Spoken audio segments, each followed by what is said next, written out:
자, 오늘은 마지막 강의입니다. 성령입니다. 신앙인 기초 1과정은 오늘로 마무리 짓고요. 2과정은 내년 상반기에 할 예정입니다. 자, 오늘 6과 제목 먼저 읽어봅시다. 시작. 성령의 인격과 사역. 자,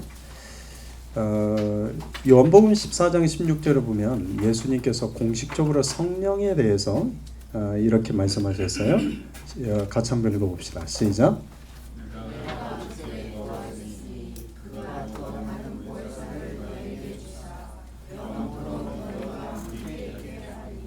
자, 여기 보면 또 다른 보혜사, 그 보혜사가 또 있다는 얘기죠. 그죠? 보혜사인데 또 다른 보혜사라고 되어 있단 말이에요.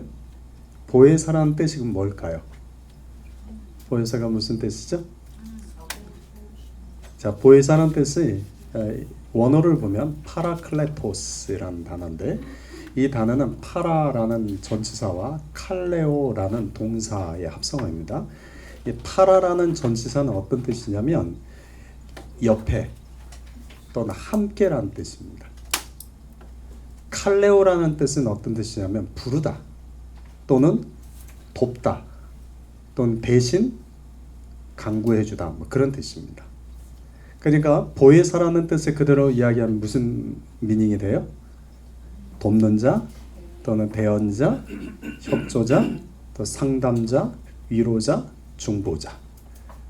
그러니까 이 보혜사라는 이름에 이미 성령이 어떤 분이신가라는 그 미닝에 다, 그 이름에 다 담겨 있는 셈이죠.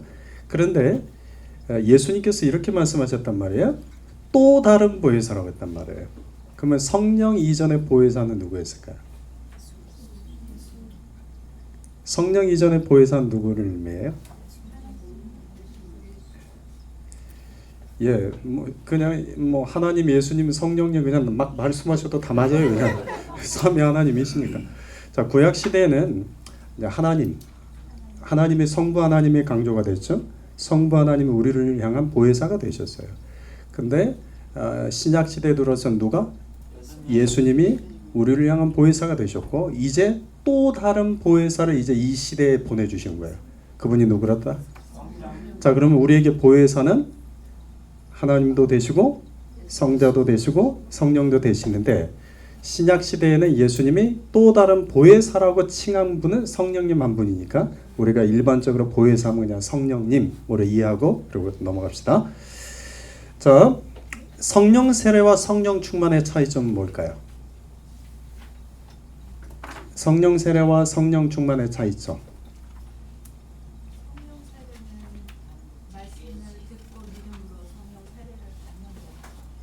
네.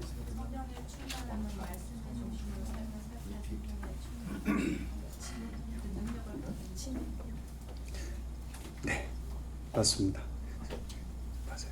성령 세례와 성령 충만은 같은 미닝이에요, 다른 미닝이에요? 예, 성령만 같아요.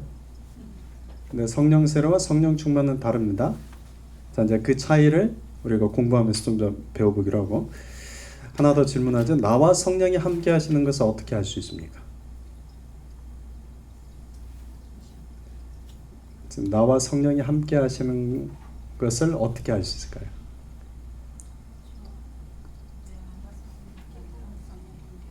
자, 그러면 질문을 이렇게 바꿔볼까요? 이렇게 성령이 나와 함께 하시는 것을 느끼고 계십니까?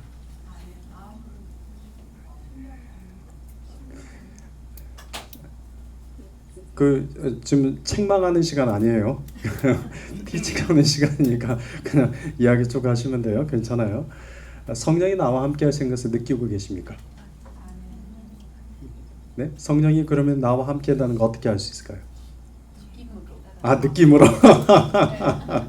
그래요. 예, 이 부분에 대해서 우리가 공부하다 보면 답을 찾아가실 겁니다. 자, 오늘 성령에 대해서 첫 번째 주제는 성령은 인격이시다. 성령은 무엇이다?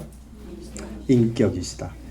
성령은 인격이신데 독립적인 인격이시다.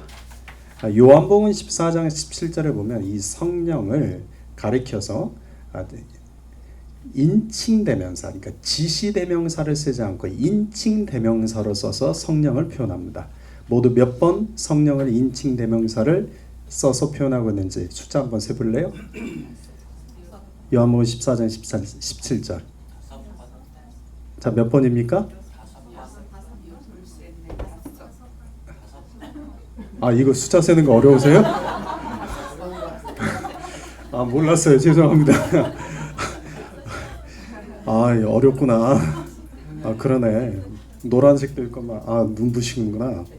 자, 모두 5번. 그런데 성령을 가르치겠죠. 지시대명사 그것이라고 하지 않고 인칭대명사 그 또는 그분으로 표현한단 말이에요. 그러니까 성령은 무엇이다? 인격이시다라는 걸 드러내는 거예요. 인격. 여러분, 이 인격이라는 말은 성령은 우리 사람과 같은 특성을 갖고 계신다, 그런 뜻입니다. 그렇죠? 인격이라는 건 사람에게만 쓰는 거잖아요. 그렇죠? 근데 성령이 인격이라는 것은 성령이 우리 사람과 같은 그런 속성을 갖고 계신다. 그런 면에서 성령은 인격이시다. 자, 성령은 인격의 속성을 가지고 있는데 그 인격의 속성을 갖고 있다는 구체적으로 무엇을 말한가? 3가지를 말해요. 첫 번째는 성령은 무엇을 가지고 계시다?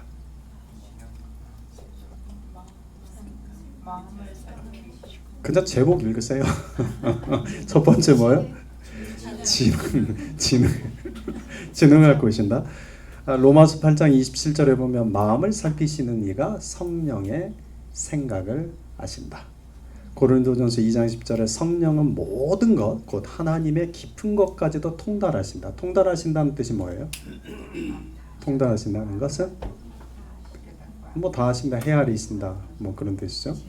그죠? 고린도전서 2장 11절은 이와 같이 하나님의 일도 하나님 영 외에는 아무도 알지 못한다. 지금 다 안다, 헤아린다. 그래서 성령이 그럼 무엇을 가지고 있다는 거예요? 지능을 갖고 있다는 얘기예요. 사람과 같은 지능이 있다는 거예요. 성령도 더 정확히 표현하면 성령을 따라서 하나님의 형상대로 우리가 지음받았으니까 하나님처럼 우리도 지능을 갖고 있다, 이런 표현이 맞지만 성령이 우리와 같은 인간의 속성을 가지고 있다라는 것을 강의하기 위해서 부득불 우리의 입장에서 지금 이야기를 합니다. 자, 2번째, 성령은 또 뭘 갖고 계세요? 자, 인격. 2번째는 감정. 에베소서 4장 30절 읽어봅시다. 시작. 이 근심하다라는 단어의 표현은 정확히 말하면 슬프게 하다라는 뜻입니다. 슬프게 하다는 뜻이에요. 그러니까 하나님의 성령을 슬프게 하지 마라. 그러니까 성령도 우리와 인간과 같은 감정을 가지고 계신다. 그러면 성령도 슬퍼하신다, 애통해 하신다, 말할 수 없는 탄식을 하신다. 성령은. 자, 3번째, 성령의 인격적 속성 뭐를 갖고 계세요? 의지를 갖고 계시단 말이에요, 성령이. 그래서 고린도전서 12장 7절과 11절을 보면 각 사람에게 성령을 나타내심은 유익하게 하는 것인데 11절 보면 성령이 행하사 누구의 뜻대로? 중요한 것은 성령이 그의 뜻대로, 아버지의 뜻대로, 그리스도의 영이니까 주님의 뜻대로. 성령은 의지를 갖고 하시는 분이에요. 자, 그렇다면 우리가 전에도 한번 이야기를 나눴죠. 은사는 내가 원해서 얻는 게 아니라 누구의 뜻대로 주시는 거? 그분의 뜻대로 주시는 거. 그러니까 은사는 많죠? 그러니까 방언의 은사만 꼭 받아야 성령 받았다고 하면 돼야 안 돼요? 예, 전혀 그거 상관없습니다. 방언 못해도 상관없습니다. 왜냐면 또 다른 은사는 주시니까. 근데 누구의 뜻대로? 그의 뜻대로, 그분의 뜻대로.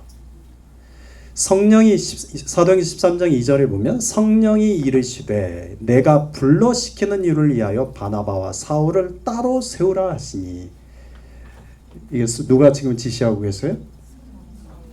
성령이 지금 뭘 갖고, 무엇을 가지고 지금 일하고 계세요?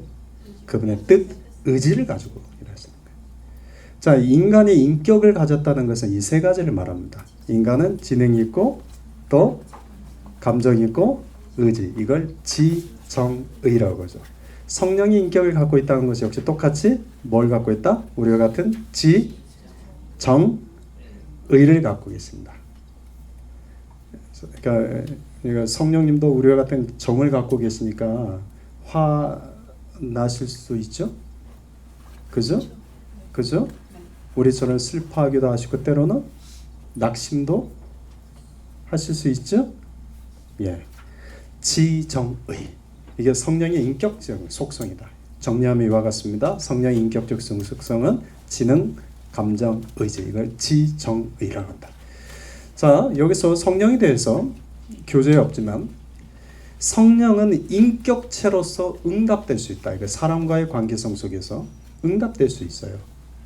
왜냐면 자, 이걸 성령과 사람의 관계성 속에서 이야기하는 거예요. 여러분과 제가 서로 인격적 관계를 맺을 때 그 인격적 관계 속에서는 이와 같은 똑같은 일이 일어나죠. 첫 번째, 성령이 베드로에게 말하니까 내려가라고 말하니까 베드로가 어떻게 했어요? 내려갔어요. 뭘 했어요? 말을 들었죠. 그죠? 그런데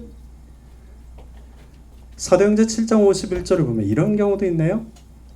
목이 걷고 마음과 귀에 할례를 받지 못한 사람들아, 너희도 너희 조상과 같이 항상 성령을 어떻게 한다?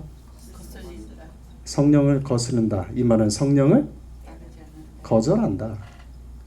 성령을 거역한다. 그런 뜻이죠. 순종만 하는 게 아니라 성령에 대해서 사람이 또 뭘 더 할 수 있어요? 예, 거역도 할 수 있어요. 또 성령에 대해서 또 뭐 또 해요? 속이기도 해요. 사도행전 5장 3절 베드로가 이르되 아나니아여 어찌하여 사탄이 네 마음에 가득하여 네가 누구를 속이고 성령을 속이고 땅값 얼마를 감추었느냐. 자, 이건 인격적인 반응을 지금 이야기하는 거예요. 속이고 거절할 수 있다는 그래도 된다는 말이 아니라 예, 그럴 수 있지만 성령은 이걸 다 결국은 다 아시죠. 속인다는 것도 알고 거역하고 있다는 건 다 알죠. 그죠? 근데 인간이 성령에 대해서 이렇게 성령을 어떻게 할 수도 있다? 속일 수도 있다. 또 모욕할 수도 있다. 성령. 히브리서 10장 29절에 이렇게 말씀합니다. 하물며 하나님의 아들을 짓밟고 자기를 거룩하게 한 언약의 피를 부정한 것으로 여기고 은혜의 성령을 어떻게 한다? 욕되게 한다는 말이 무슨 말입니까? 욕되게 한단 말이 뭐죠? 아, 먹칠한다. 그렇죠. 뭐 먹칠한다. 또는 욕되게 한다는 말은 뭐죠? 예를 들어서 뭐 자녀가 부모를 욕되게 한다. 부모는 자녀를 욕되게 하지 않습니다. 그죠? 근데 예를 들어서 자녀가 부모를 욕되게 한다고 할 때 수치당하게 만든다. 부끄럽게 만든다. 그죠? 또는 그 부모에 대한 인격을, 부모에 대한 어떤 위상을 떨어뜨린다. 짓밟는다. 뭐 예, 그런 의미가 있죠. 그러니까 사람은 성령을 어떻게 할 수도 있어요? 욕되게 할 수도 있어요. 이런 자들이 있다는 거예요. 또 하나, 성령을 근심케, 좀 전에 이야기했죠. 슬프게 하도 할 수 있다. 에베소 4장 30절 하나님의 성령을 근심하게 하지 마라. 이건 슬프게 하지 마라. 그러니까 성령을 또 어떻게 만들 수도 있어요? 근심하거나 슬프게 만들 수 있어요. 또 하나, 성령에 대해서 회방할 수 있어요. 성령에 대해서 회방, 이걸 모독이라고 합니다. 자, 마가복음 3장 28절 29절에 사람의 모든 죄와 모든 모독하는 일은 사하심을 얻지만 누구든지 성령을 모독하는 자는 영원히 사하심을 얻지 못하고 영원한 죄가 된다 말씀하신단 말이에요. 자, 여기 모욕과 모독의 차이는 뭘까요? 모욕과 모독의 차이는 뭘까요? 모독은 엄해하는 거. 모욕은 욕되게 하는 거지만 모독은 완전히 독하게 하는 건가요? 더 나서는 거예요? 완전히 무시하고 모욕은 모욕과 모독의 사이가 뭘까요? 모멸감을 주는 거고. 뭐가요? 모욕은? 예, 그다음에 모독은? 모멸감을 주는 거. 모독은 음. 이게 생각이 단어가 집을 떠난 지 오래돼갖고 엄해하고 이런 건데 그게 어떻게 해석해야 되는지. 아, 우리 다 한국 떠난 지 오래돼가지고 독하게 모여. 영어 단어도 안 되고 한국 단어도 생각이 안 나고 그 어쩔 수 없어요 이제. 그냥 우리 수준을 이해하면서 가자고요. 나오는 답이 독하게 모욕합니다. 독하게 모욕하는 거예요. 자, 모독이라는 단어는 사람에게 써야 안 써요? 모독 잘 안 쓰죠. 쓰죠. 안 씁니다. 모독이라는 단어는 누구에게만 써요? 신성 모독. 어떤 거룩하게 구별된 존재나 거룩하게 구별된 것에 대해서는 모독이라는 단어를 씁니다. 사람과 사람 사이에서는 모독이라는 말 쓰지 않습니다. 그러니까 예를 들어서 누군가가 나를 모독했다고, 이 맞는 표현이 아니에요? 나를 모욕했다고. 근데 모독이라는 것은 성령은 인격을 갖고 계시지만 성령은 또한 뭐예요? 신이란 말이에요. 근데 성령의 신성을 부정하는 거예요. 성령의 신성을 짓밟는 거죠. 그걸 모독이라고 그래요. 다른 모든 것은 다 죄가 용서를 받지만 모독은 성령을 모독하는 자, 다른 표현하면 이건 신성을 모독하는 자는 어떻게 된다? 예, 그래서 율법에서도 중요한 건 다른 죄는 괜찮아요. 신성 모독은 살아날 방법이 없어요. 그래서 예수님도 어떤 죄로 몰고 갔어요? 신성 모독으로 몰고 갔어요. 오늘 새벽에 살펴본 또 내일도 살펴볼 아합과 나봇의 포도원에서 나봇도 무슨 죄로 몰고 가요? 신성 모독죄로 몰고 가잖아요. 신성 모독죄는 어떤 것도 살아날 방법이 없어요. 그러니까 성령을 모독한다는 건 다른 말로 하면 신성 모독이에요. 이 신성 모독이 뭐냐는 또 다음 이야기합시다. 자, 그러면 성령에 대한 사람의 인격적 반응이 이와 같이 6가지로 정리가 돼요. 순종할 수도 있고, 거절할 수도 있고, 속일 수도 있고, 모욕하게 할 수도 있고, 근심케 할 수도 있고, 회방할 수도 있다. 자, 그러면 봅시다. 성령에 대한 사람의 인격적 반응 중에 순종하는 게 많을까요? 거절, 속임, 모욕, 근심케, 회방케 하는 일이 많을까요? 밑에 것이 많죠. 이 6가지 중에서 성령을 기쁘시게 하는 건 뭐밖에 없나요? 순종밖에 없죠. 그러니까 성령에 대한 사람의 반응 중에 가장 그분을 기쁘시게 하는 건 딱 하나밖에 없어요. 근데 다른 모든 것들은 다 성령을 어떻게 해요? 기쁘시게 해요? 기쁘시게 하지 않죠? 그죠? 자, 그러면 이걸 우리 개인에게도 한번 생각해 보세요. 나는 성령에 대해서 어떤 인격적 반응을 하고 사는가를 한번 생각해 봐. 여러분들이 신성 모독은 하지 않는 것 같고, 그러니까 일단 6번은 빼봅시다. 성령을 근심케 할 수도 있고, 성령을 때로는 욕되게 할 수도 있고, 성령을 때로는 속일 수도 있고, 성령이 말씀하시는데 내 의지로, 내 생각으로 내가 거절할 수도 있고, 아닐 수도 있는데 심각하게 바라보지 마시고 우리 자신이 성령에 대해서 어떤 인격적 관계를 맺고 있는 걸 한번 생각해 보는 거예요. 자, 성령에 대해서 하나 더 살펴보면 성령은 어떤 행동을 보이시나 인격적 행동을 보이세요, 우리한테. 그럼에도 불구하고 성령은 우리에게 인격적 행동을 보이세요. 첫 번째, 성령은 우리에게 뭘 하세요? 말씀하세요. 인격적 행동은 말씀하시는 거잖아요. 두 번째, 뭘 하세요? 가르치고 생각나게 하세요. 자, 그런데 여기에 잘 보시면 성령은 우리를 강요하시는 게 있을까요, 없을까요? 성령이 우리에게 말씀은 하십니다. 그리고 가르치시고 생각나게 하십니다. 근데 성령 우리를 강요하실까요, 안 할까요? 예, 안 하십니다. 이 말은 성령이 말씀하시고 생각나게 하시고 가르치신 것에 대해서 우리가 순종하지 않으면 그 책임은 누가 지는 거예요? 그 책임은 나에게 있는 거예요. 나의 책임이에요. 성령은 절대 강요하지 않습니다. 그러니까 우리가 인격적인 관계를 맺는다는 것은 강요하는 관계가 아니라 계속 가르쳐주고 설명해주고 그 사람이 받아들일 때까지 오래 참아주고 기다려주는 거죠. 강요하는 관계가 아닙니다. 자, 세 번째, 성령은 어떤 인격적 행동을 하시나 뭘 하십니까? 뭘 나눠주세요? 예, 영적 은사, 성령의 은사를 우리에게 나눠주세요. 또한 성령은 또 뭘 하세요? 그냥 보시면 돼요. 세상의 죄를 책망하신다. 이 땅 가운데 있는 모든 죄를 성령은 책망하십니다. 동일하게 나라는 사람의 모든 죄를 성령은 책망하신다. 또한 성령은 뭘 하세요? 누구를 증언하세요? 성령은 누구를 증언하세요?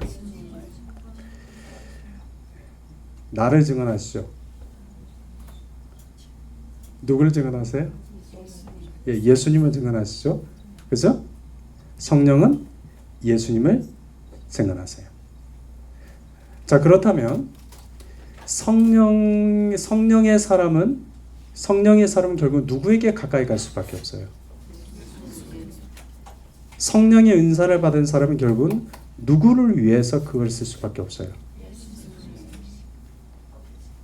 성령이 증언하고 하신 분은 예수님이거든요. 그죠? 근데 성령의 은사가 또는 성령을 받았는데 성령의 어떤 영적 은사를 받았는데 그게 예수님을 위해서 쓰지 않을 때 그 은사는 뭐가 돼요? 그 은사는 뭐가 돼요?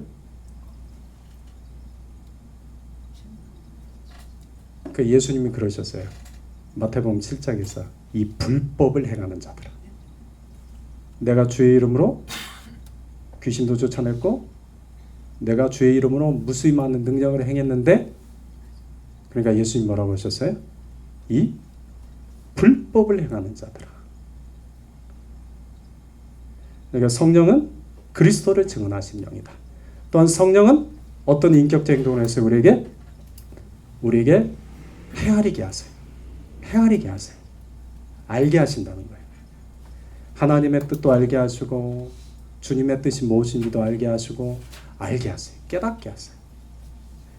또한 성령은 우리에게 뭘 하게 하시냐면 인도하시고 우리를 때로는 지시하십니다.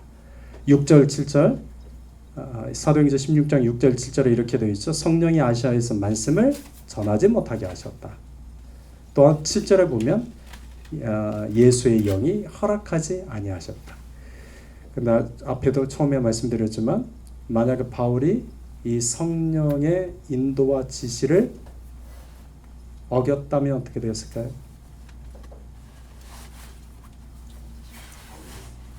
사울이 됐을 거다. 예, 맞아요. 여러분, 성령은 우리 안에도 말씀하십니다. 성령은 우리가 기도하거나 또는 우리가 말씀을 듣거나 할 때 성령이 우리한테 말씀하실 때가 있는데, 대부분 사람들은 성령이 내 마음속에 하시는 말씀에 듣고 순종하려 하기보다는 일단 내 이성으로 한번 딱 멈춥니다. 그래서 처음에는 내 마음에 약간 불편함도 있는데 계속 그냥 무시하고 가면 그 다음부터 마음에 불편함이 있어요, 없어요? 없습니다. 그게 반복되면 더 이상 성령이 나한테 말씀하실까요, 안 하실까요? 안 하십니다. 성령은 굉장히 인격적이십니다. 성령이 나한테 말씀하시는 것에 대해서 왜 나한테 이 생각을 주시지? 나한테 왜 이 마음을 주시지? 하고 그 생각과 마음에 순종할 때 성령은 작은 것에서도 좀 더 큰 거로 해서 우리에게 말씀하시거든요. 그런데 내가 딱 막아버리면 성령도 막습니다. 그러니까 성령과 우리는 굉장히 인격적인 관계입니다.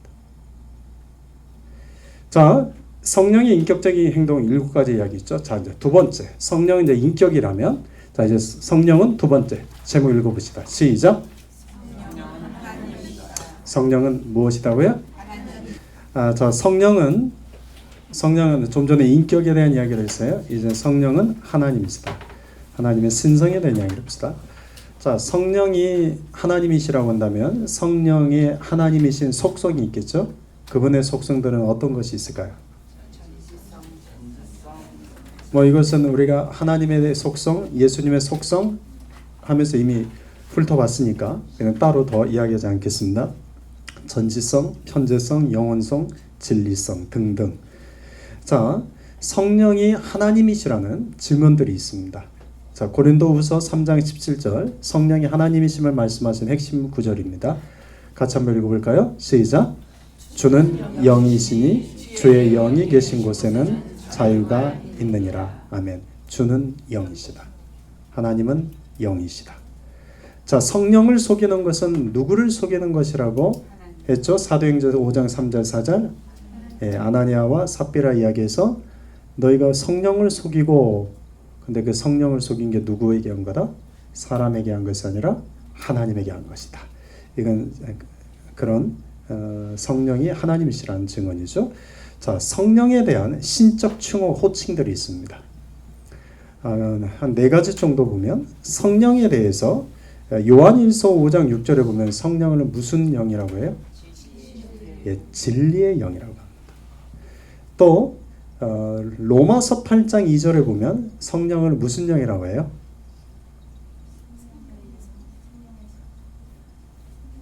예, 생명의 영이라고 해요. 자, 그런데 예수님도 요한복음 14장 6절에 나는 곧 길이요 진리요 뭐라고 말씀하세요? 생명이다. 이제 성령과 예수님이 동일한 분이시라는 것을 드러내기 시작합니다. 세 번째, 성령은 또 뭐라고 말해요? 예, 생수. 이 생수는 풀어서 이야기하면 살아있는 물입니다. 이거는 예수님도 이렇게 말씀하셨어요. 요한복음 6장 51절에 보면 나는 하늘에서 내려온 살아있는 떡이다. 그리고 예수님이 하나님에 대해서 뭐라고 증언하시냐면 6장 57절에 하나님은 살아 계신 하나님이시다. 성령은 살아 계신 살아있는 물이고 예수님은 살아 계신 떡이고 살아있는 떡이고 하나님은 살아 계신 살아있는 아버지시다. 그러니까 생명의 강이요 생명의 물이요 생명의 떡이요 생명의 주다. 지금 뭔가 이렇게 같이 동일한 단어가 이렇게 같이 정의가 되어지죠. 자, 또 하나 성령을 뭐라고 하냐면 성령은 베드로전서 4장 14절에 무슨 영이다? 영광의 영이다. 근데 예수님도 이렇게 말씀하셨어요. 고린도전서 2장 8절을 보면 예수님에 대해서 뭐라고 되어 있어요? 어떤 주? 영광의 주. 영광의 주를 십자가에 못 박지 아니하였으리라. 영광의 영, 영광의 주. 하나님을 향해서도 에베소서 1장 17절에 이렇게 증언하고 있어요. 우리 주 예수 그리스도의 하나님 곧 영광의 아버지께서. 자, 그러면 여기서 이제 우리가 다루고 가야 될 게 뭐겠습니까? 지금 성령, 예수님, 하나님이 지금 같은 분이시라는 것을 계속 지금 성경이 따로따로 이야기하는 것 같지만 지금 결국 같은 분이라는 이야기를 하고 있잖아요. 이걸 뭐라고 해요? 예, 역시 아주 똑똑하십니다. 삼위일체. 삼위일체에 대해서 한번 이야기합시다. 자, 삼위일체에 대한 정의를 한번 이렇게 내려봤어요. 자, 한번 읽어봅시다. 천천히 한번 읽어보실래요? 삼위일체에 대한 정의를 시작. 살아계시고 참되신 한 분 하나님은 성부, 성자, 성령 세 인격으로 유인격으로 그분들은 동일하시고 함께 영원하시며 동일한 본질을 갖고 계신다. 그러므로 그분들은 각각 동일한 예배와 순종을 받으실 자격이 있습니다. 아멘. 살아계시고 참되신 한 분 하나님은 성부, 성자, 성령 세 위격으로 영원히 존재하십니다. 그런데 그분들은 어떻다? 동등하시다. 그리고 함께 영원하시고 또한 어떤 본질? 동일한 본질을 갖고 계십니다. 그래서 그분들은 각각 우리의 예배와 순종을 받으실 자격이 있다. 자, 이제 삼위일체에 대해서 여러분들이 교회를 다니면서 어떤 예를 주로 많이 배우셨나요? 삼위일체를 설명을 하기 위해서.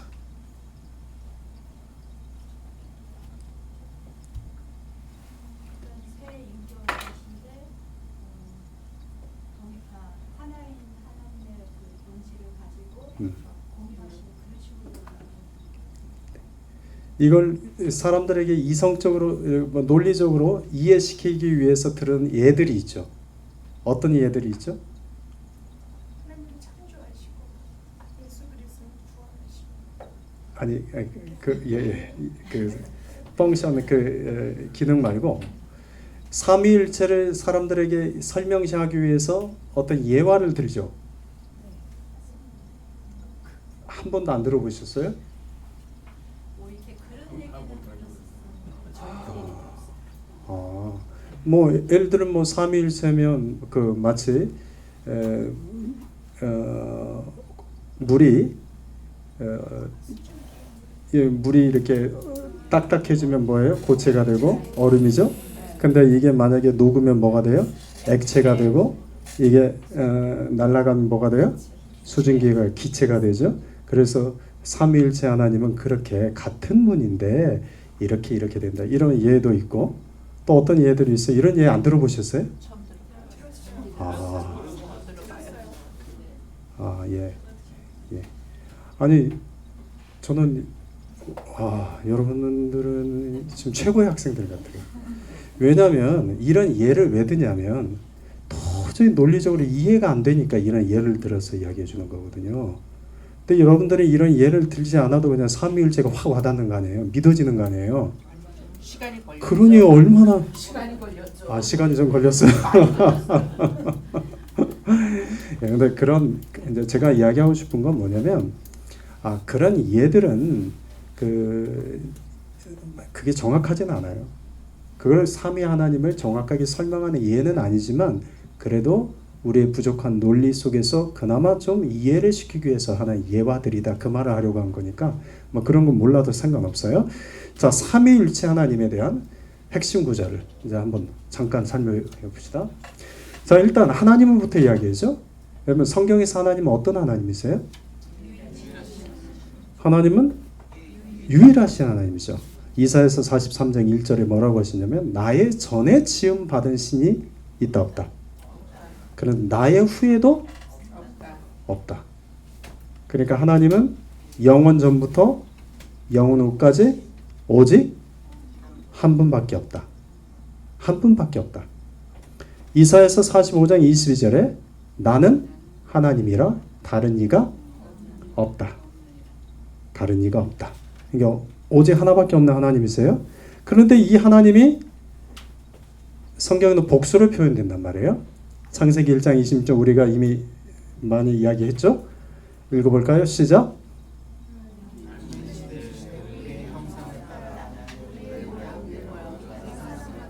네, 이건 아시죠? 근데 아담과 하와가 죄를 지었죠. 선악과를 따먹지 말라니까 따먹었잖아요. 그러니까 또 하나님이 긴급 회의를 하기 시작했어요. 창세기 3장 22절 시작.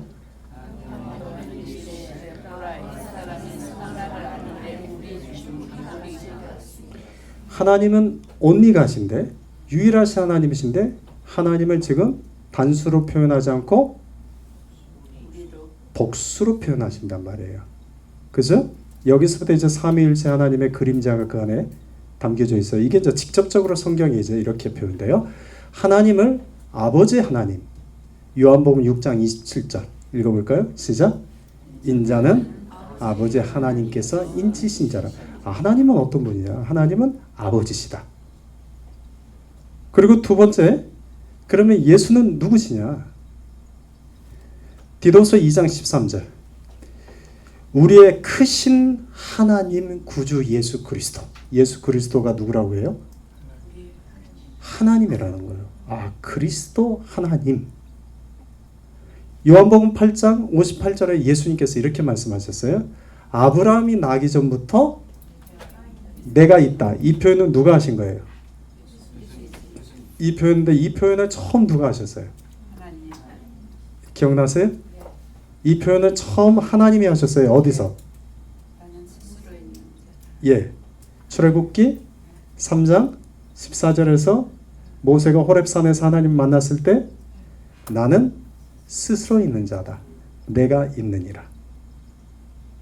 예수님이 하나님이시라는 것을 드러내셨던 장면이었어요. 그리스도 하나님. 자, 성령님도 하나님이라고 표현해요. 사도행전 5장 3절 4절 우리가 아까 이 말씀 이야기했죠. 성령을 속이는 것을 누구를 속이는 거라고 이야기해요? 성령 하나님. 성부, 성자, 성령 하나님의 역사에 이 땅의 역사에 서로 보이지 않게 처음 등장하셨을 때는 창조할 때였어요. 창조한 이후에 성부, 성자, 성령 하나님이 이 땅에 공식적으로 등장한 때는 언제일까요? 요한복음. 예. 마가복음 1장 10절 11절 예수님이 세례 받으실 때 보실래요? 곧 물에서 올라오실새 하늘이 갈라짐과 성령이 비둘기같이 내려오시면 자기가 누구예요? 자기가 어떤 자기예요? 예수님을 말하죠? 예수님에게 내려왔어요. 그러니까 11절에 누구의 음성이 들려요? 하나님의 음성이 너는 내 사랑하는 아들이라 내가 너를 기뻐하노라. 성부, 성자, 성령 하나님이 이 세상을 창조할 때 처음 그분이 역사에 나타나셔서 뭘 하셨어요? 세상을 창조하셨단 말이에요. 그런데 이제 예수님이 세례를 받으실 때 또다시 삼위 하나님이 함께 등장하세요. 그러면 이제 예수님을 통해서 또 어떤 일이 이루어지는 거예요? 이걸 새 창조라고 해요. 새로운 창조. 구원의 역사는 새로운 창조입니다. 그러니까 삼위 하나님은 이 땅을 창조하시고 이 땅을 새 창조하시기 위해서 이 땅에 오신 거예요. 삼위일체 하나님에 대해서 이제는 공식화된 게 교회에서 역사 속에서 고린도후서 13장 13절 제가 주일마다 축도할 때 저는 이 고린도후서 13장 13절 말씀 가지고 저는 마지막 항상 축도를 합니다. 고린도후서 13장 13절 같이 읽어볼까요? 시작. 주 예수 그리스도의 은혜와 하나님의 사랑과 성령의 교통하심이 너희 우리와 함께 있을지어다. 아멘. 성부, 성자, 성령이 새 창조를 하신데 그 새 창조는 구원이라고 있죠? 그죠? 성부, 성자, 성령 새 창조하시는 삼위일체 하나님, 구원하시는 삼위일체 하나님이 항상 너희 가운데 있을지어다. 마지막 축도죠. 베드로전서 1장 2절에서도 이렇게 말씀하세요. 하나님 아버지의 미리 하심을 따라 성령이 거룩하게 하심으로 순종함과 예수 그리스도의 핏부림을 얻기 위하여 택하심을 받은 자들에게 편지한다. 여기서 삼위 하나님이 함께 등장하시죠. 마태복음 28장 19절에 예수님도 이렇게 말씀하셨어요. 이 모든 것을 하는 것은 예수님이 이와 같이 말씀하셨기 때문입니다. 지금 고린도후서 13장 13절이나 베드로전서 1장 2절에 이와 같이 이야기하는 것은 예수님이 마태복음 28장 19절에 읽어봅시다. 시작. 그러므로 너희는 가서 모든 민족을 제자로 삼아 아버지와 아들과 성령의 이름으로 세례를 베풀고 아버지와 아들과 성령의 이름으로 삼위일체 하나님의 이름으로 행하라고 누가 처음 말씀하셨어요? 예수님 말씀하셨어요. 삼위일체 하나님. 자, 삼위일체에 대해서 짧게 이렇게 좀 정의할 수 있어요. 삼위일체의 다른 기능들 읽어봅시다. 시작. 아버지, 아들, 성령 하나님은 본질은 각각 뭐는 같지만 본질은 같지만 각각 뭐는 다르다? 기능은 다르다. 이게 서로 본질은 같지만 기능은 다르시다. 역할은 다르다.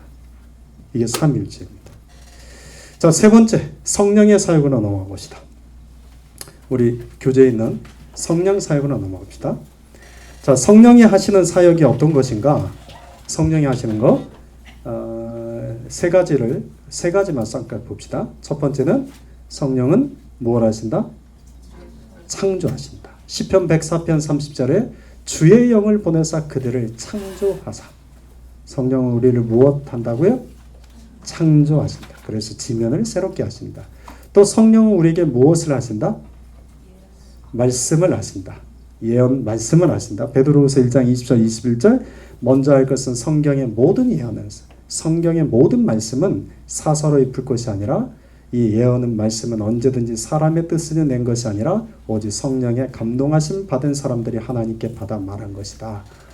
그러니까 성령은 창조, 우리 안에 새롭게 창조하시고 성령은 우리에게 말씀하시고 마지막으로 성령은 누구를 증거하신다? 예수 그리스도를 증거하신다. 예수 그리스도. 그러니까 성령의 가장 중요한 것은 아까도 제가 말씀드렸죠. 성령의 가장 중요한 것은 뭐다? 예수 그리스도를 증거하시는 거예요. 예수 그리스도를 드러내시는 거예요. 예수님은 여러분 예수님이 이 땅에 오셨을 때 예수님은 자기를 드러내지 않고 항상 누구를 드러내셨어요? 아버지를 드러내셨죠. 그죠? 그래서 내 말은 내 말이 아니라 아버지의 말이십니다. 난 나의 뜻을 하러 온 것은 아버지의 뜻을 하기로 왔다. 근데 동일하게 성령이 오셔서 성령은 이제 누구를 드러내세요? 예수님을 드러내세요. 그렇다면 우리는 역시 또 누구를 드러내야 돼요? 예, 우리는 성령님 드러내고 예수님 드러내고 하나님 드러내죠. 그렇죠? 저는 이렇게 본을 보여주세요. 예수님 먼저 본을 보여주셨고 성령님 와서 그 본을 보여주셨고 우리도 그 본을 따라서 우리가 드러내고 우리가 높여야 될 분은 하나님, 예수님, 성령님. 자, 성령은 우리가 아까 그 성령에 있어서 그 창조 이야기하는데 성령의 새 창조는 구원이라고 말씀하셨죠. 이 구원에 대해서 성령의 사역을 또 한번 잠깐 살펴봅시다. 자, 요한복음 16장 7절과 8절에 보면 성령이 우리에게 오시면 무엇을 한다고 되어 있어요? 성령이 우리에게 오시면 무엇을 한다고 되어 있어요?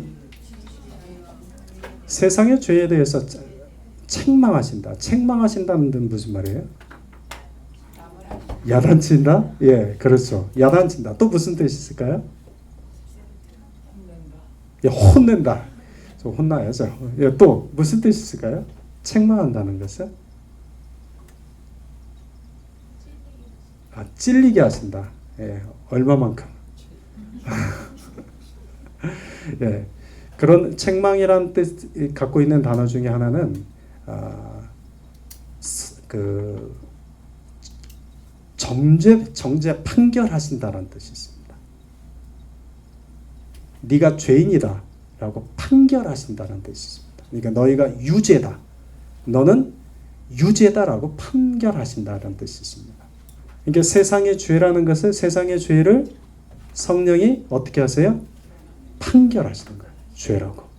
그러니까 아까 누군가 찔린다는 표현이 뭐냐면 성령이 내 안에서 나를 판결하실 때 내 마음에 뭐가 와요? 찔림이 오는 거예요. 내 마음에 찔림은 나를 성령이 지금 그 순간 내 안에서 판결하시는 거예요. 자, 성령이 또 하시는 것은 구원에 있어서 요한복음 3장 5절에서는 이렇게 표현하죠. 예수께서 대답하시되 진실로 진실로 내게 이르노니 사람이 물과 성령으로 나지 않으면 이것을 세 단어로 뭐라고 표현해요? 예, 거듭남이라고 표현하죠. 물과 성령으로 나지 아니하면 하나님 나라에 들어갈 수 없다. 자, 여러분 잘 보세요. 지난주에 구원은 2주 전이네요. 벌써 구원은 하나님의 뭐라고 했죠? 선물이라고 했죠? 그죠? 근데 구원은 무엇을 통해서만 들어가죠?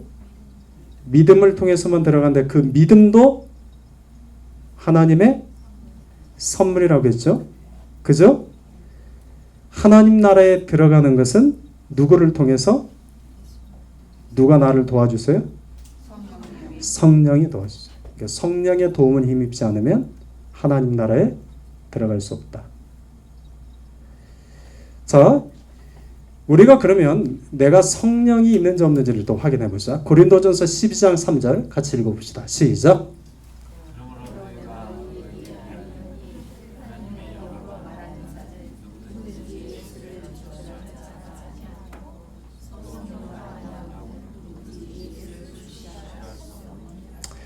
자, 누구든지 예수를 주라고 고백할 수 있는 것은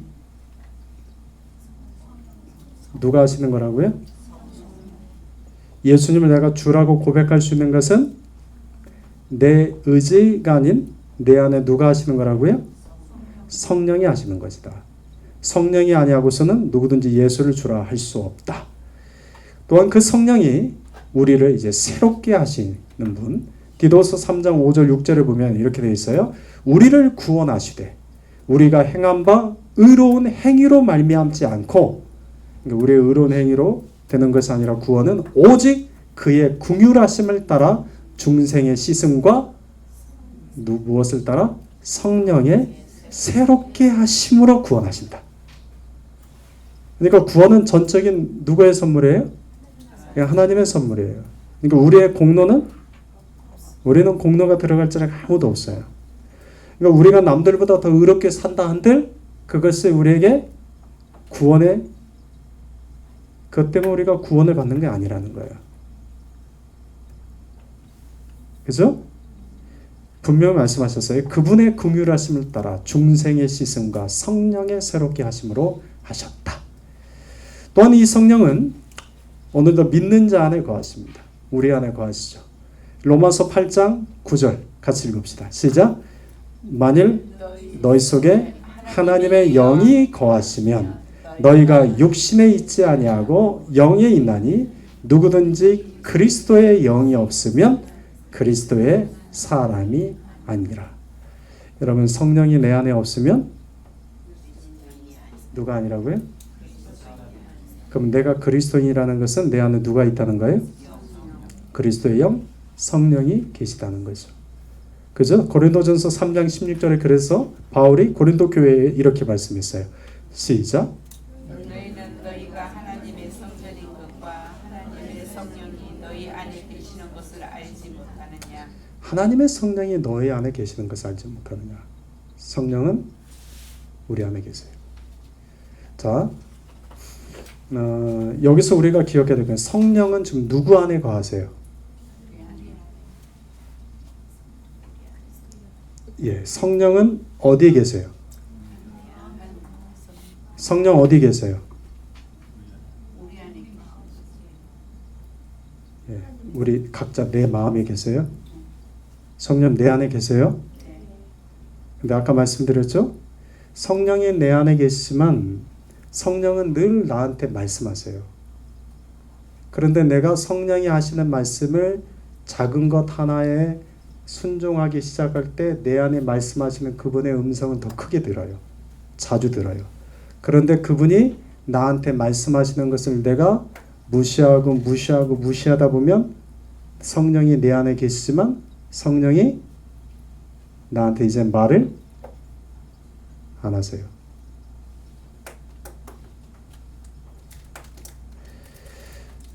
성령 세례. 고린도전서 12장 13절에 이 단어가 나와요. 성령 세례가. 자, 같이 읽어봅시다. 시작. 우리가 유대인이나 헬라인이나 종이나 자유인이나 다 한 성령으로 세례를 받아 한 몸이 되었고 또 다 한 성령을 마시게 하셨느니라. 여러분 성령 세례의 목적은 뭡니까? 성령 세례의 목적은 뭡니까? 성령 세례를 받는 목적이 뭡니까?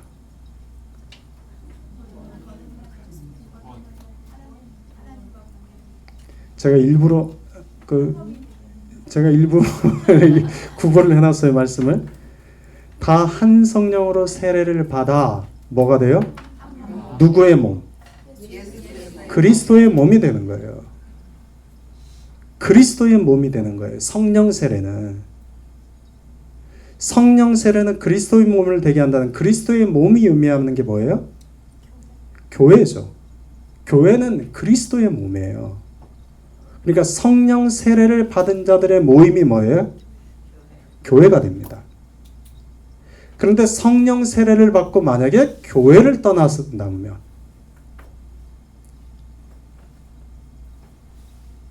성령 세례를 받고 교회를 떠난다면 어떻게 되는 거예요?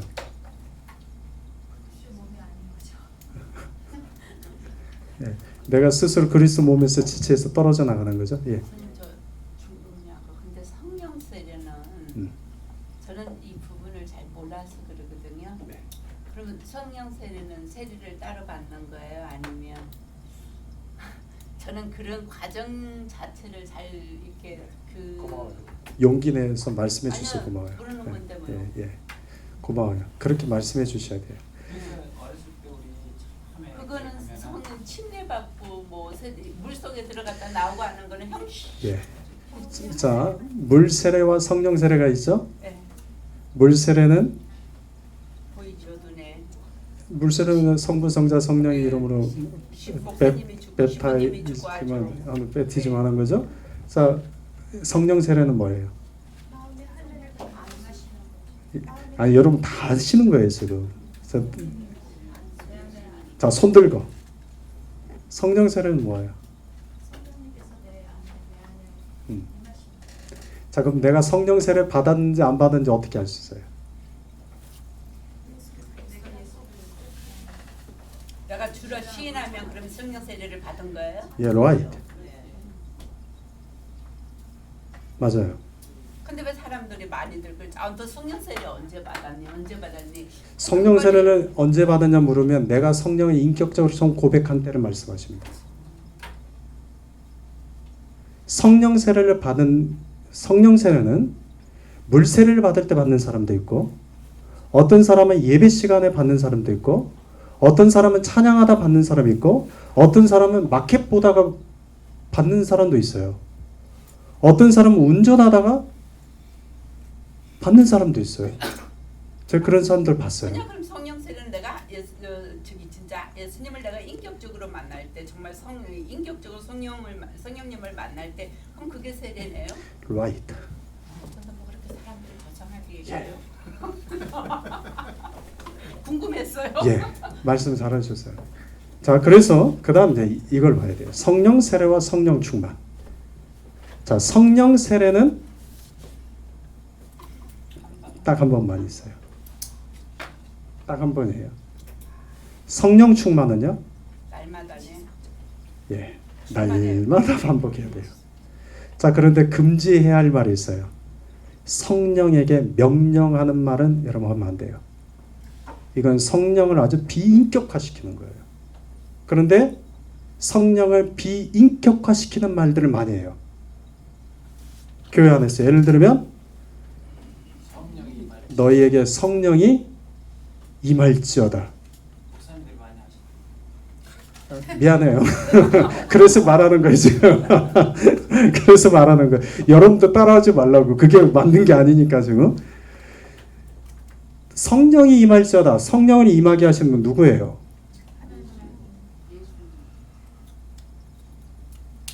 두 번째, 이런 말, 성령의 인침을 받을지어다. 세 번째, 너희에게 성령 세례가 임할지어다.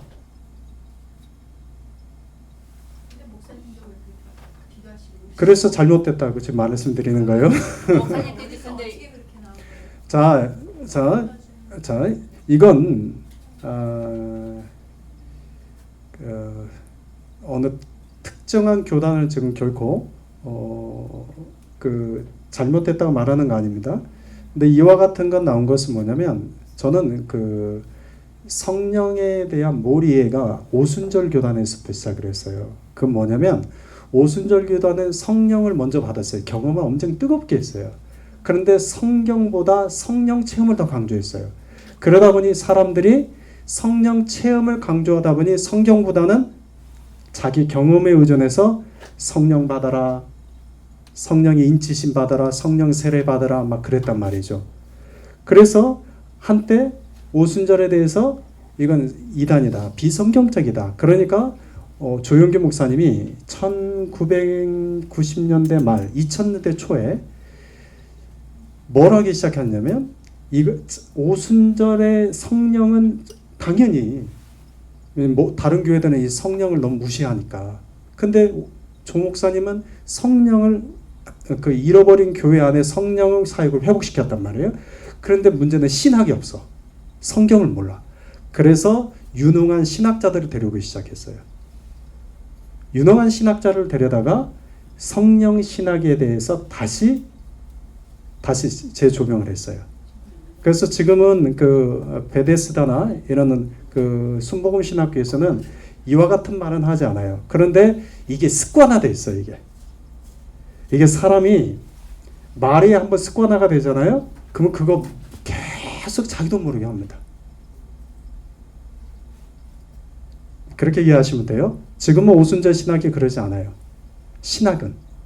그런데 여전히 신학이나 어떤 성경보다 이런 어떤 체험을 더 강조하신 분은 자꾸 이렇게 말씀해요. 성령이 임할지어다. 성령이 인침을 받을지어다. 근데 여러분 성령은 우리가 명령하는 거예요? 성령이 하나님이시잖아요. 하나님에게 사람이 어떻게 명령을 해요? 사람은 성령을 명령하는 게 아닙니다. 반대죠. 성령이 우리에게 임하는 것은, 성령이 우리에게 인치시는 것은, 성령이 우리 가운데 다가오시는 것은 누가 하시는 거예요? 누구의 뜻대로? 예. 그런데 딱 하나는 있어요. 성령 충만을 받으라는 표현이 있어요. 성령 충만을 받으라는 것은 명령이 아니라 권면입니다. 성도들에게. 여러분 성령 충만 받으셔야 됩니다. 여러분 성령 충만 받으셔야 됩니다. 그런데 권면은 가능합니다. 여러분 성령이 성령 세례를 받으셔야 됩니다. 이건 권면할 수 있어요. 그런데 성령 세례 받을지어다. 성령이 인침을 받을지어다. 그러면 여러분 어떻게 습관적으로 여러분도 제가 성령이 임할지어다. 그러면 여러분 어떻게 해요? 습관적으로? 아멘. 네, 아멘 하잖아요, 여러분들. 안 하면 혼나요? 안 하면 혼나. 그런데 그게 옳다, 옳지 않다. 성령을 우리가 커맨드하는 거 아닙니다. 여기 사도행전에 1장 5절에 보니까요. 요한은 물로 세례를 베풀었으나 너희는 몇 날 못 되어 성령으로 세례를 받으리라 하셨느냐. 이 말씀 때문에 그렇게 하시는 거예요. 성령 세례에 대해서 사도행전 1장 5절에 예수님이 제자들에게 너희들이 얼마 되지 않은 성령으로 세례를 받을 것이라 하셨는데 그 성령 세례가 언제 임했어요? 오순절 다락방에서 임했어요. 성령이 이제 임했어요. 자, 그러면 생각해 보세요. 예수님이 2000년 전에 태어나셨어요. 태어나셔서 33년 살다 돌아가셨잖아요. 한 번 태어나셨는데 그 다음 또 사람들이 예수님은 오시옵소서, 또 오시옵소서 살고 계신데 지금 말이 돼야 안 돼요? 이미 예수님 와 계시잖아요. 예수님 33년 사는 동안은. 그 이후에 성령이 오셨잖아요. 성령 오셨는데 또 오십시오, 또 오십시오. 말이 돼야 안 돼요? 성령이 이미 우리 가운데 이미 계세요. 그런데 누구에게 마음속에 들어오냐? 성령 세례. 예수를 그리스도라 고백하는 자에게 성령은 그에게 성령 세례라고 표현하고 성령이 나한테 오는 거예요. 자, 그런데 하나 더 생각해 봅시다.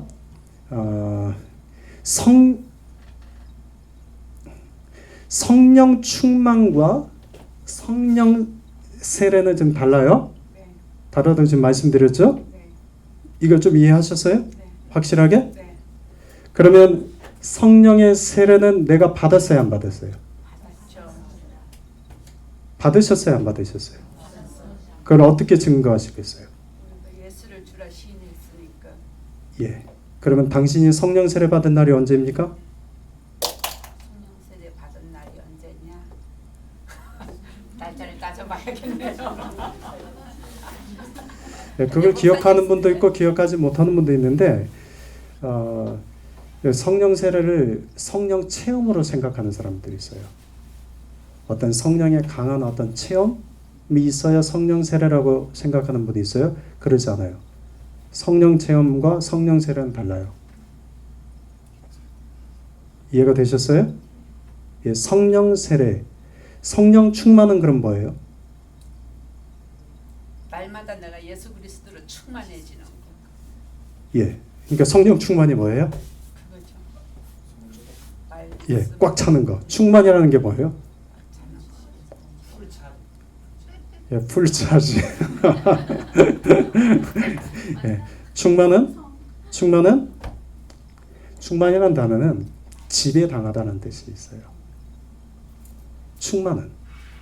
그러니까 내가 성령 충만한다는 건 누구의 지배를 받는 거예요? 성령의 지배를 받는 거예요. 내가 말씀 충만한다는 건 뭘 지배를 받아요? 말씀의 지배. 은혜를 충만한다는 것은 뭘 지배를 받는 거예요? 은혜를 지배를 받는 거예요. 지배를 받는다는 뜻이에요. 충만은. 자, 이런 것은 여러분 아멘 하셔야 돼요. 은혜 충만하십시오. 아멘. 성령 충만하십시오. 아멘. 말씀 충만하십시오. 아멘. 이런 건 아멘 하셔도 돼요. 이제 복잡해지지 머릿속에 이거 아멘 해야 되나 말아야 되나? 예, 이거 하셔도 돼요.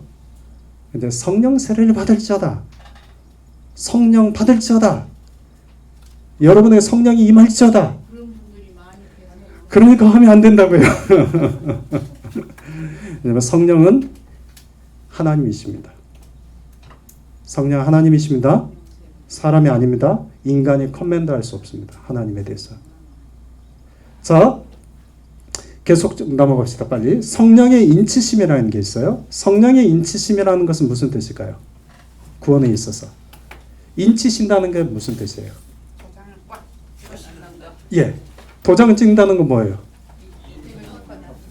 쉽게 말하면 너는 이제 누구 거다? 내 거다. 그러니까 그 도장 찍은 걸 보고 뭐라 해요? 보증을 하는 거죠. 그죠? 그러니까 우리가 하나님의 자녀라는 것, 우리가 하나님의 백성이라는 것을 누가 인치세요? 성령이 꽉 인쳐요. 그래서 누가 보증해요? 그래서 마지막 심판대에 갔을 때 성령이 우리를 하나님 나라에 들어가게 하세요. 뭘 통해서? 우리 안에 성령이 인치신 것을 통해서 누가 보증해요? 성령님이. 네. 그렇죠. 성령이 인치셨잖아요. 인치신 분이 보증하는 거 아니에요. 그죠? 그러니까 성령이 우리를 인치셔서 하나님 나라에서 이 사람은 하늘 나라에 들어가 됩니다. 내가 인친 사람이다 하고 보증해줘요. 그래서 하나님 나라에 들어가. 성령의 인치심. 자, 성화 또한 성령이 하시는 거. 베드로전서 1장 2절에 이 말씀이 있어요. 한번 읽어봅시다. 첫 번째 단락만 읽어볼까요? 시작. 곧 하나님 아버지의 미리 아심을 따라 성령이 거룩하게 하심으로 순종함과 예수. 예. 여기서 성령이 거룩하게 하신다 이 말은 성령이 우리를 영어롭게 우리를 거룩하게 하신다 이 말은 성화를 의미해요. 성화, sanctification 의미해요. 성령이 우리를 거룩하게 하세요. 그러니까 내 삶의 거룩함도 누가 하는 거예요? 성령이 하시는 거예요. 자, 그래서 이제 중요한 게 뭐냐면 성령과 신자는 어떤 관계인가? 신자의 삶 속에서 이제 구체적으로 성령이 어떻게 일하시는가? 간단하게 살펴보고 마칩시다. 로마서 8장 9절을 다시 한번 읽어볼까요? 시작. 만일 너희 속에 하나님의 영이 거하시면 너희가 육신에 지지 아니하고 영에 있나니 성령이 없으면 그리스도의 사람이 아니니라. 성령이 거하지 않는 그리스도인이 있을 수 있습니까? 없습니까? 없습니다. 다시요. 성령이 거하지 않는 그리스도인이 있을 수 있습니까? 없습니까?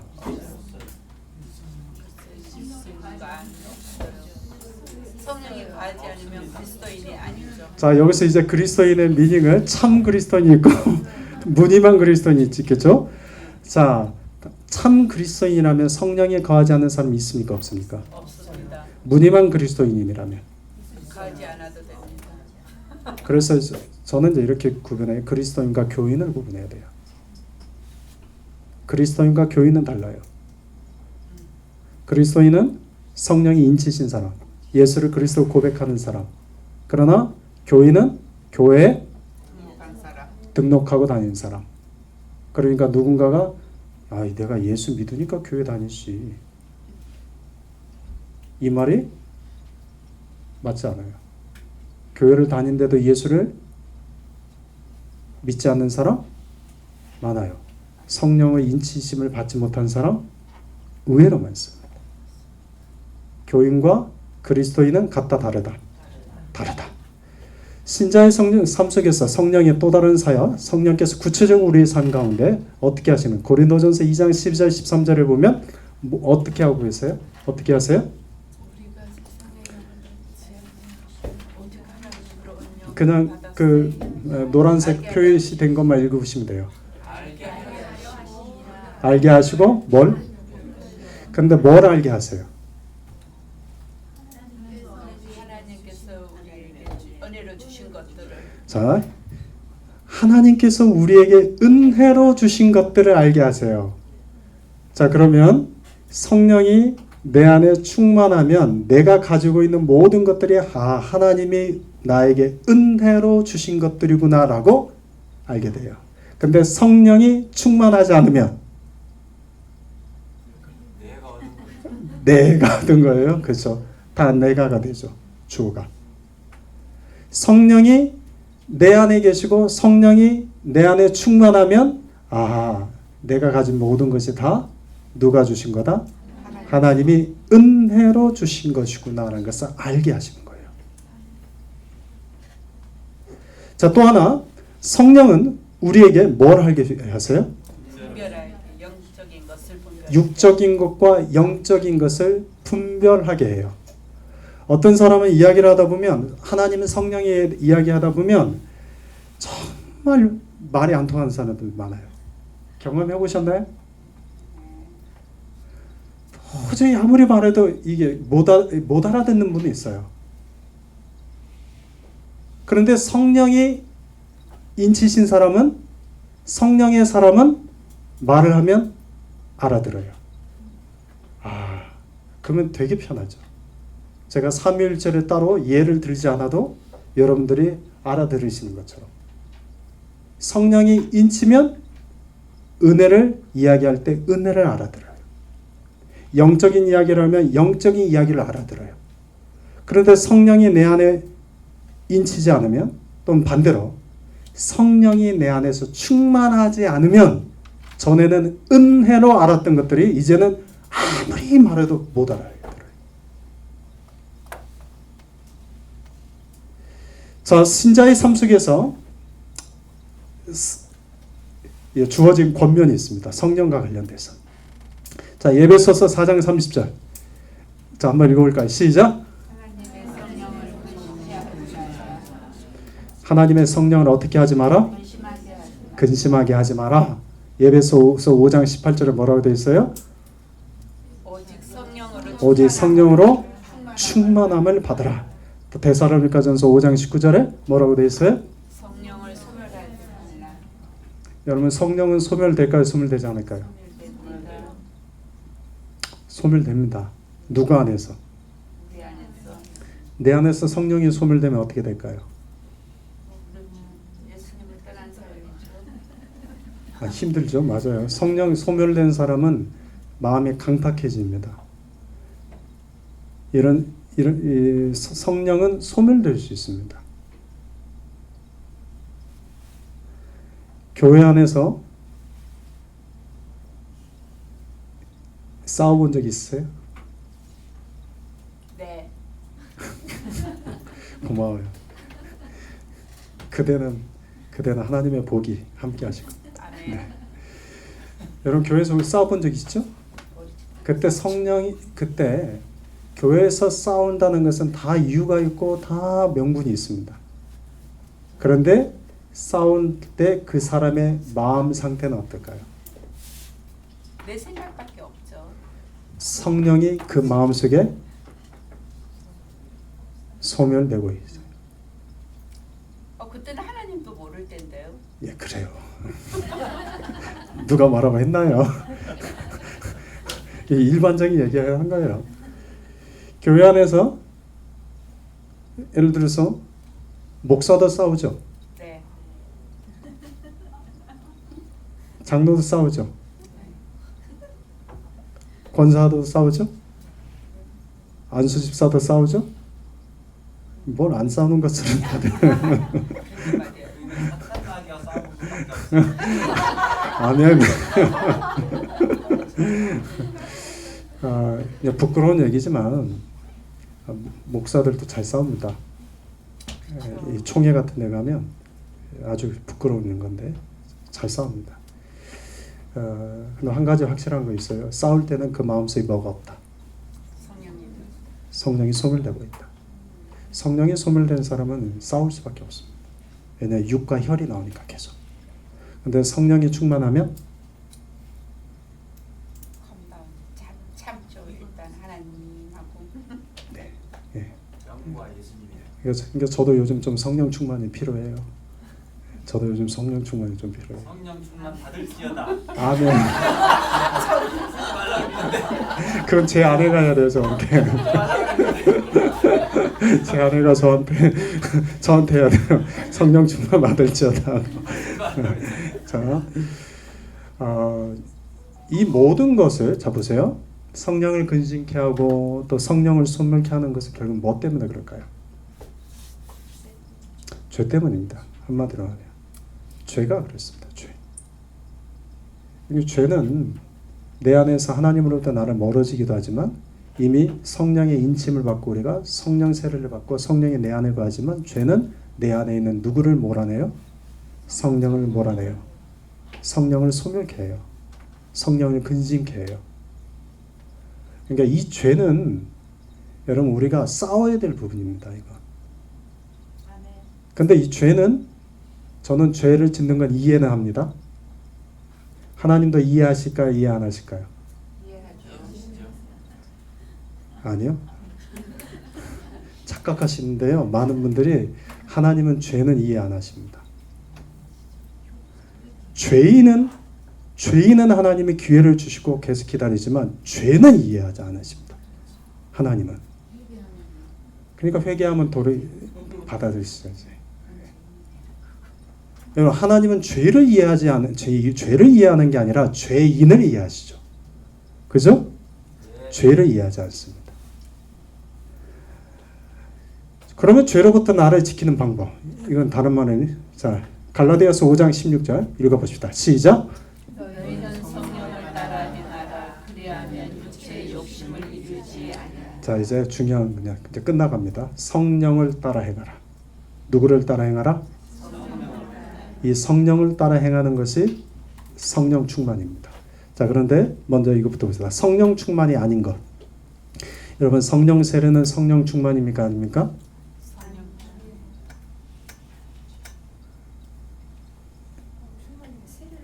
자 성령 세례는 성령 충만입니까 아닙니까? 충만. 이거는 충만. 이게 인격적으로 만나는 그 시간이니까. 자 어떤 분한테는 성령 세례가 성령 충만할 수도 있고 어떤 사람은 성령 충만하고 상관없이 성령 세례가 일 수도 있습니다.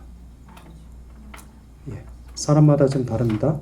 여러분들이 지금 성령 세례면 자꾸 성령 체험을 생각하니까 성령 세례는 성령 충만이라고 생각하기 쉬운데 어떤 이한테는 성령 세례가 성령 충만이기도 하지만 성령 세례가 성령 충만이 아닌 경우도 많습니다. 두 번째, 성령을 받아요. 성령이 내 안에 거하세요. 이건 성령 충만입니까 아닙니까? 여러분 안에 성령이 계세요, 안 계세요? 계시죠. 성령 충만하십니까? 계시는 걸 느끼는 건 충만한 거 아닌가요? 왜서? 그럴 수도 있어요. 우리 안에 성령이 내 안에 계세요? 내 안에 성령이 계신다고 해서 곧 성령 충만은? 아니죠. 또 성령이 인치심을 받았어요, 우리가. 성령이 인치심을 받았다고 해서 곧 성령 충만인가요? 아니죠. 네 번째, 성령의 체험. 어떤 감정적 경험이 있어요. 이건 성령 충만일까요? 그럴 수도 있지만 아닐 수도 있죠. 그러니까 사람들이 보세요. 성령 세례 받으셨습니까? 안 받으셨습니까? 여러분 성령 세례 받으셨어요?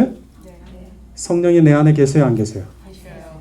성령이 인치심 받았어요? 안 받았어요? 성령의 체험을 하셨어요? 안 하셨어요? 자, 성령 충만하십니까? 아니요. 이건 다른 얘기라는 거예요, 지금. 목사님 저 하나만 더 네. 궁금했으므로 그러면 성령의 인치심은 이래 한 번으로 끝나는 거야 아니면 한 번이죠. 예. 내 소유에게 한 번 찍으면 되지 두 번 찍을 일은 없잖아요. 성령 세례가 한 번인 것처럼 성령 세례가 임할 때 성령의 인지심이 있는 거예요. 오케이? 자, 성령 체험. 자, 우리가 성령 체험도 하고 성령 인침 받고 성령 세례 받고 성령이 내 안에 거하시지만 우리가 성령의 충만은 다른 거예요. 다른 거예요. 그래서 성경에서 우리에게 말씀하시기를 너희가 성령의 충만을 받아라. 성령을 충만을 하기 위해서는 어떻게 해라? 너희는 무엇을 따라 행하라? 성령을 따라 행하라. 구체적으로 에베소서 5장 17절부터 21절을 한번 봅시다. 자, 에베소서 5장 17절부터 21절입니다. 17절 그 노란 글씨로 된 것만 한번 읽어보세요. 시작. 육체의 소욕은 성령을 거스리고 성령은 육체를 거스리나니 육체의 소욕과 성령은 서로 반대예요. 성령에 충만하면 육체의 소욕을 어떻게 돼요? 이기게 돼요. 근데 반대로 성령이 충만하지 않으면 무엇이 나를 이겨요? 육체가 나를 이겨요. 그런데 그 육체가 나를 이길 때 19절부터 보면 육체의 일은 분명하다. 읽어볼래요? 시작. 곧 엄행과 더러운 것과 호색과 우상숭배와 주술과 원수 맺는 것과 분쟁과 시기와 분냄과 담지는 것과 분열함과 이단과 투기와 술취함과 방탕함과 또 그 같은 것들이라. 예, 잠깐만요. 여기서 봅시다. 육체의 일은 이와 같다고 하는데 이 모든 것은 결국은 육체의 소욕이 성령을 거스른 거죠. 그렇다면 이 육체의 일 중에 지금 나한테 해당되는 것이 있는지 없는지를 한번 보면 되죠. 있는지 없는지 한번 보면 되죠. 하나도 없네요. 21절 하반절 노란 것을 읽어볼까요? 시작. 이런 일들을 하는 자들은 하나님의 나라를 유업으로 받지 못할 것이요. 이런 일을 하는 자들은 하나님 나라를 유업으로 받지 못할 것이요. 예수님이 하신 말씀하고 연결이 됩니다. 성령의 은사를 받았어요. 그래서 귀신도 쫓아냈고 병자도 고쳤어요. 그런데 예수님이 뭐라고 하셨어요? 이 불법을 행하는 자들아, 내가 너희를 도무지 알지 못한다. 이런 일을 하는 자들은 하나님 나라를 유업으로 받지 못한다. 무엇을 따라가는 자요? 육체의 소욕을 따라 살아가는 자들. 자, 그럼 어떻게 성령 충만할 수 있는가? 자, 성령을 따라 행하라고 되어 있죠? 자, 에베소서 5장 18절부터 20절까지 말씀 한번 봅시다. 자, 말씀에서 우리가 그 답을 찾아보자고요. 자, 에베소서 5장 18절부터 20절까지 읽어보겠습니다. 시작. 술 취하지 말라. 방탕한 것이 오직 성령으로 충만함을 받아. 자, 스탑. 성령을 충만함을 받으라고 하고 그 다음 이제 이야기하는 거예요. 19절부터 시작. 시와 찬송과 신선한 노래로 서로 화답하며 너희 마음으로 주께 노래하며 찬송하며 범사에 우리 주 예수 그리스도의 이름으로 항상 하나님 아버지께 감사하라. 네, 그 두 가지를 말씀하세요.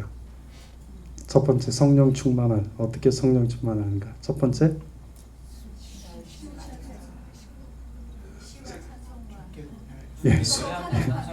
술 취하지 말라는 것은 소극적인 얘기죠. 그죠? 그런 육체 일에 빠지지 마라. 그런 얘기죠. 근데 적극적으로 하라는 건 뭐예요? 뭐하라?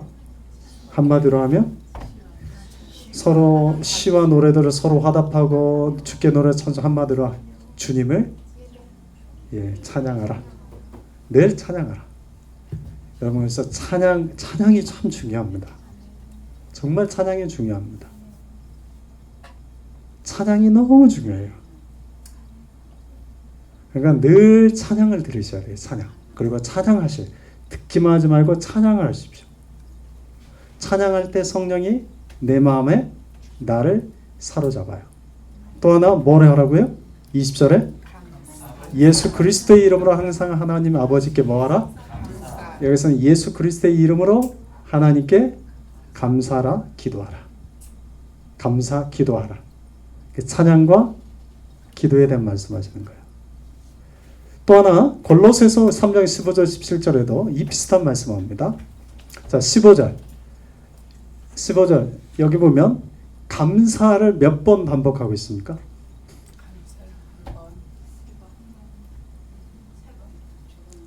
몇 번 반복해요? 감사? 예. 그러니까 우리의 마음 자세가 어떤 마음 자세를 가져야 된다는 거예요? 감사. 여러분 감사할 때 성령이 우리의 마음을 사로잡으십니다. 근데 감사할 때가 많아요? 감사하지 못할 때가 많아요? 감사합니다. 어떤 상황에서도 감사하는 자가 되라. 감사하라. 그리고 또 어떤 상황 속에서 감사하면서 어떻게 하라? 시와 찬송과 신령한 노래를 불러라. 하나님을 찬양하라. 그리고 또 한 단어가 있습니다. 피차 가르치며 권면하다. 이 말은 피차 가르치며, 중요한 것은 나만 가르치는 게 아니에요. 절대 가르치는 그런 뜻이 아니에요. 내가 가르치는 게 아니라 피차 가르치라는 말은 뭐예요? 서로 배워라. 그런 말이에요. 그러니까 배우지 않고 맨날 가르치기만 하면 지금 뭐라고 했어요? 피차 가르치라니까. 피차 배우라는 거예요. 무엇을? 말씀을. 그러니까 우리가 성령을 충만한다는 것은 이미 모르는 게 아닙니다. 우리가 말씀을 통해서, 기도를 통해서, 좀 더 실제적으로 하면 여러분 찬양을 통해서, 감사를 통해서 성령의 충만함을 받게 된다. 그러니까 성령 충만함을 받는다는 것은 어떤 감정적 충만이 아닙니다. 제가 여러분에게 성령의 충만을 받을지어다. 아멘을 하셔야죠. 이건 성령을 받으라고 하지 않았어요. 성령 충만을 받으십시오. 받을지어다. 아멘 했어요. 그런다고 감정적으로 내가 아멘 했다고 해서 성령 충만한 게 아니라는 거예요. 감정 충만이 아닙니다. 성령 충만은 내 삶 속에서 감사의 삶, 찬양의 삶, 기도의 삶, 말씀의 삶을 통해서 성령의 충만, 성령을 따라 행하게 됩니다. 성령 충만하게 됩니다.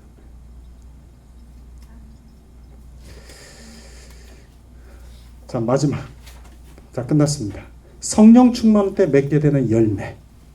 갈라디아서 5장 22절, 23절. 같이 읽읍시다. 시작.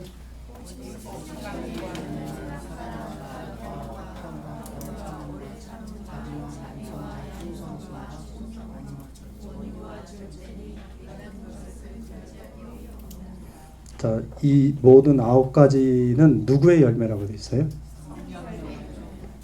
9가지는 성령의 열매입니다. 성령의 열매라는 것은 내가 맺는 열매예요? 성령께서 맺게 하신 열매예요? 성령님께서 맺게 하신 열매. 잠깐만. 그죠? 그러면 나는 사랑의 열매를 맺어야지 해서 맺는 게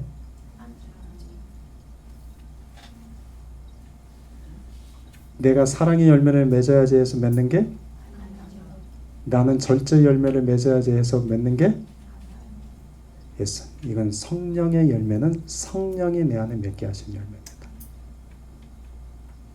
성령이. 보세요. 어떤 사람은 성품이 그냥 태어나기로 온유하게 사람이 있어요. 그건 성령의 열매가 다른 얘기예요. 성령의 열매는 성령이 사람마다 각각 다른 열매를 맺게 하세요.